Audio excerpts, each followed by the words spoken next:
नमस्कार। आज हम महाकवि कालिदास के एक कालजयी महाकाव्य कुमार संभवम की दुनिया में चलेंगे। अब देखिए, ये सिर्फ शिव और पार्वती के विवाह की कहानी नहीं है, बिल्कुल नहीं। ये तो असल में प्रेम की सबसे बड़ी अग्नि परीक्षा की कहानी है। एक ऐसी कहानी जहां देवता भी संघर्ष करते हैं, जहां तपस्या सौंदर्य पर भारी पड़ती है और जहां प्रेम को पाया नहीं जाता, उसे कमाया जाता है। तो कालिदास हमसे यही सबसे बड़ा सवाल पूछते हैं और इसी सवाल का जवाब खोजने की यात्रा है ये पूरा महाकाव्य। ये कहानी सिर्फ देवताओं को बचाने की नहीं है, बल्कि प्रेम के असली मतलब को, उसके सच्चे स्वरूप को खोजने की है। तो चलिए इस यात्रा पर साथ चलते हैं। कहानी की शुरुआत ही एक बहुत बड़े संकट से होती है। देवता एक ऐसी मुश्किल में है जिसका कोई हल नजर नहीं आ रहा, और उस मुश्किल का नाम है तारकासुर। एक ऐसा असुर जिसे खुद ब्रह्मा ने अजय होने का वरदान दे दिया था। यहाँ देवताओं की जो हालत है वो देखने लायक है। वे तारकासुर से बुरी तरह डरे हुए हैं और जब वे ब्रह्मा के पास मदद के लिए जाते हैं तो उन्हें एक लगभग नामुमकिन शर्त मिलती है। ब्रह्मा कहते हैं कि तारकासुर का वध सिर्फ और सिर्फ शिव का पुत्र ही कर सकता है। और शिव, वो तो परम वैरागी हैं, गहरी समाधि में लीन, जिन्हें दुनिया की मोह माया से कोई लेना देना ही नहीं है। तो भला उनका विवाह कैसे होगा और उनका पुत्र कैसे होगा? यहीं पर देवताओं के राजा इंद्र एक योजना बनाते हैं। एक तरह से कह सकते हैं कि शॉर्टकट अपनाने की सोचते हैं। वो एक ऐसा रास्ता चुनते हैं जो सिर्फ सतही आकर्षण पर आधारित है, न कि किसी गहरे सच्चे जुड़ाव पर। तो इंद्र का मिशन एकदम सीधा है। वो प्रेम के देवता कामदेव को बुलाते हैं और कामदेव अपनी पूरी टीम के साथ इस मिशन पर निकल पड़ते हैं। उनकी पत्नी रति और उनका सबसे बड़ा हथियार वसंत ऋतु। योजना यह है कि जब हिमालय की खूबसूरत बेटी पार्वती शिव की पूजा करने पहुंचें तो एक ऐसा रोमानी माहौल बनाया जाए, और ठीक उसी पल कामदेव शिव पर अपना सबसे अचूक बाण सम्मोहन चला दें।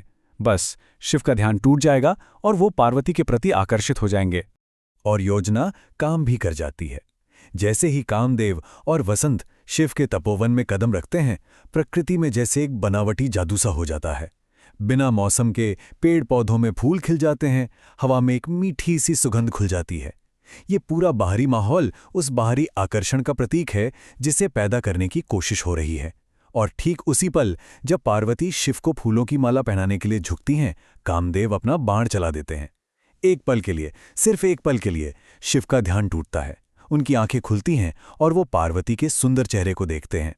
लेकिन यहीं कहानी एक जबरदस्त मोड़ लेती है। शिव महादेव हैं। वो अपनी भावनाओं के स्वामी हैं। अगले ही पल उन्हें ये एहसास हो जाता है कि उनके मन का ये भटकाव स्वाभाविक नहीं है, ये किसी बाहरी शक्ति का काम है।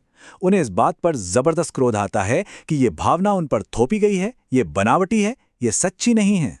समझने वाली सबसे अहम बात यह है कि शिव का क्रोध पार्वती पर नहीं, बल्कि उस नकली भावना पर है। वो क्रोध से अपना तीसरा नेत्र खोलते हैं और उससे निकली ज्वाला में प्रेम के देवता कामदेव एक पल में जलकर राख हो जाते हैं। कालिदास यहीं अपनी सबसे बड़ी बात कह रहे हैं।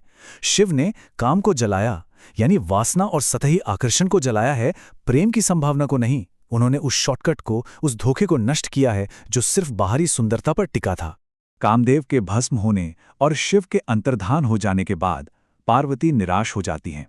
उन्हें ये बात अच्छी तरह समझ आ जाती है कि अपने बाहरी सौंदर्य के दम पर शिव को पाना संभव ही नहीं है। उन्हें एक गहरा रास्ता अपनाना होगा, एक ऐसा रास्ता जो भीतर से होकर गुजरता है। और ये स्लाइड पार्वती के उस बदलाव को बहुत ही शानदार ढंग से दिखाती है। वो एक कठोर फैसला लेती हैं, अपने सारे रेशमी कपड़े, सारे शाही गहने सब त्याग देती हैं और वल्कल वस्त्र यानी पेड़ों की छाल से बने कपड़े पहन लेती हैं। सोचिए, ये सिर्फ कपड़ों का बदलाव नहीं था, ये उनकी आत्मा का रूपांतरण था।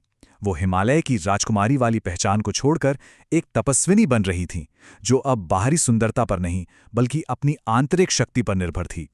और उनकी तपस्या कोई साधारण तपस्या नहीं थी, ये तो खुद को तपाकर कुंदन बनाने की प्रक्रिया थी।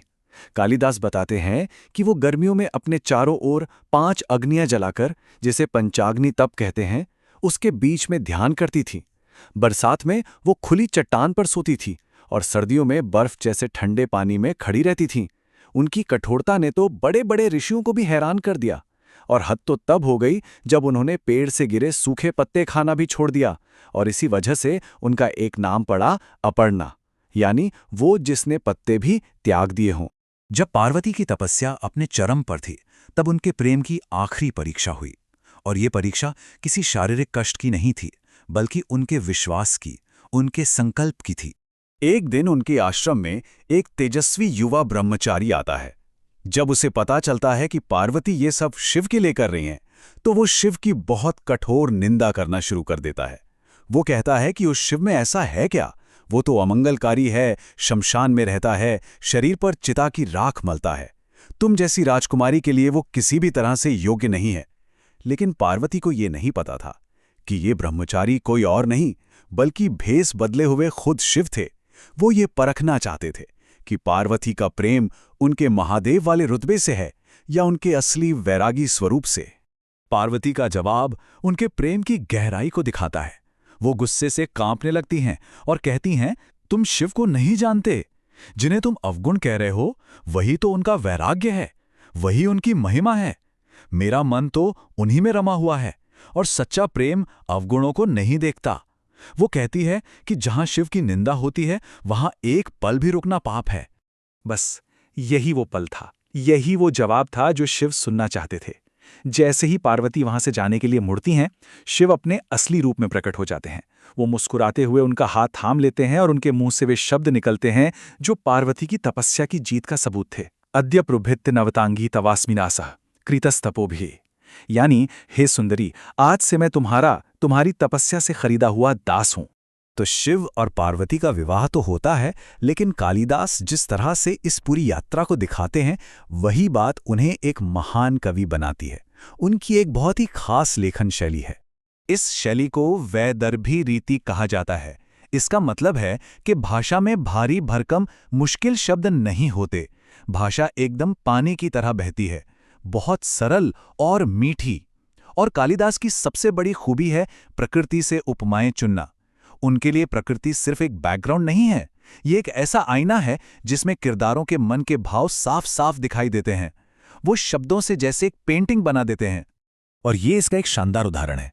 जब कालिदास को समाधि में बैठे शिव की स्थिरता का वर्णन करना होता है, तो वो कहते हैं कि शिव ऐसे स्थिर थे, वात वर्तमसु निष्कंपः प्रदीपिवा। यानी जैसे बिना हवा वाली जगह पर एक दिए की लौ जलती है, एकदम स्थिर, कोई हलचल नहीं। देखिए कैसे एक साधारण सी प्राकृतिक छवि एक गहरे आध्यात्मिक भाव को कितनी आसानी से व्यक्त कर देती है। यही तो वैदर्भी रीति का जादू है।